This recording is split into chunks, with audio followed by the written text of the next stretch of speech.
You've seen it everywhere, right? The words sustainable, green, ESG, they've completely taken over the world of finance. And look, it makes sense. We all want our money to do some good, to build a better future. But with this tidal wave of cash pouring into green investments, you've got to ask a pretty important question. Is what you're buying the real deal, or is it just a mirage? Today, we're going to dig into the world of financial greenwashing and figure that out. So to get a sense of just how big this is, look at this number.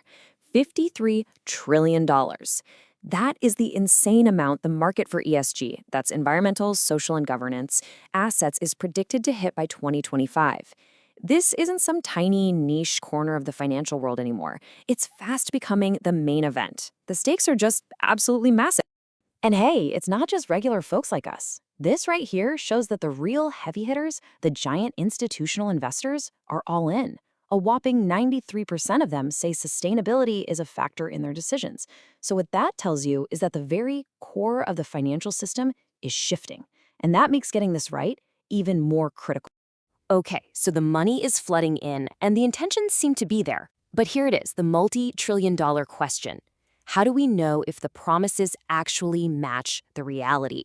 And this brings us right to the heart of the problem, the huge risk of misleading claims, a practice we call greenwashing. So let's get specific. What exactly is greenwashing? If we're going to tackle this thing, we have to know what we're looking at. And well, that's where it starts to get a little complicated. At its heart, the definition is pretty simple. This one comes from the International Organization of Securities Commissions, or ISCO for short. Basically, greenwashing is just when a company or an investment product is made to look a whole lot more sustainable or ethical or eco-friendly than it actually is. It's the gap between the shiny marketing and the, not so shiny reality. But here's the first problem. There's no single universal rulebook. Just look at this table.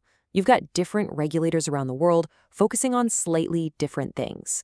In Europe, it's about claims not matching the underlying profile. In Switzerland, it's about misleading investors.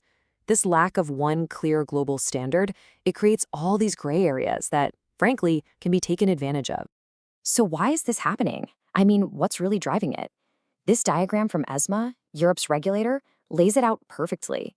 Greenwashing isn't just one thing going wrong. It's more like a perfect storm, where a bunch of market pressures and system-wide gaps create both the temptation and the opportunity for companies to make claims that just aren't true. Let's break that down a bit. First, you've got insane competitive pressure. Everybody wants a slice of that $53 trillion pie. We just saw the gaps in the rules. Then there's a huge problem with data. There's just not enough good standardized info out there. A lot of firms don't even have the in-house experts to figure this stuff out. And maybe the biggest thing, real corporate change is slow and hard. But changing a marketing slogan, that can happen overnight. All these things create a powerful reason to overpromise. And it's not just about, stretching the truth. Other weird things are starting to pop up. You've got green hushing, where companies actually hide their green achievements just to avoid being scrutinized. And then there's green bleaching, where they don't call a product green on purpose just to fly under the radar of tougher regulations. It's a really tricky landscape for any investor to figure out.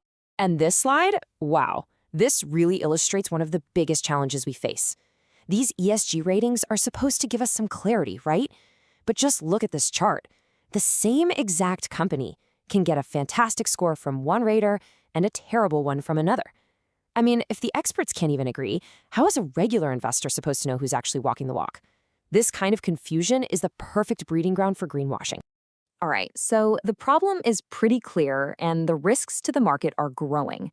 So thankfully, the global referees are now stepping onto the field to lay down some clear rules of the game.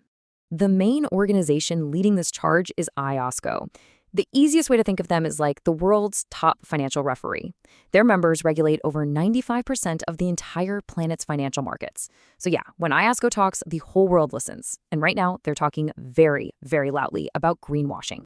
And their mission is super direct. They want to create a global playbook, one that regulators everywhere can use to encourage good behavior, make sure disclosures are actually reliable and you can compare them, and ultimately to build the trust that this market absolutely needs to survive and thrive.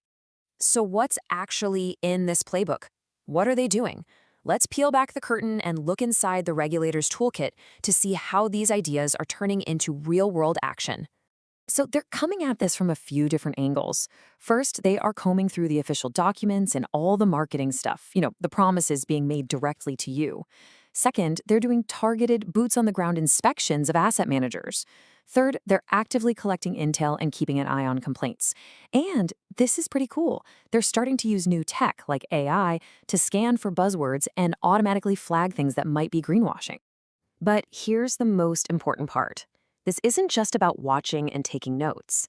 The big message from ISCO's work is that all this supervision is leading to real enforcement. When regulators find a gap between what's being claimed and what's actually being done, there are now consequences. For example, check this out. $4 million. That's the penalty the U.S. Securities and Exchange Commission, the SEC, hit a major asset manager with. And why? Because of failures in how they managed their supposed ESG funds. That kind of number sends a powerful signal that messing this up comes with a very real price tag. And this isn't just a one-off thing in America. Just look at Australia. In only 9 months, their regulator, ASIC, forced 23 different corrections to misleading statements and slapped companies with 11 fines. What you're seeing is a coordinated global crackdown, and it is happening right now. So where does all this leave us? Well, while there's been some huge progress, this story is far from over. We are smack in the middle of an ongoing fight to build and keep trust in this really important market. So here's the bottom line. This isn't a problem that just gets solved one day.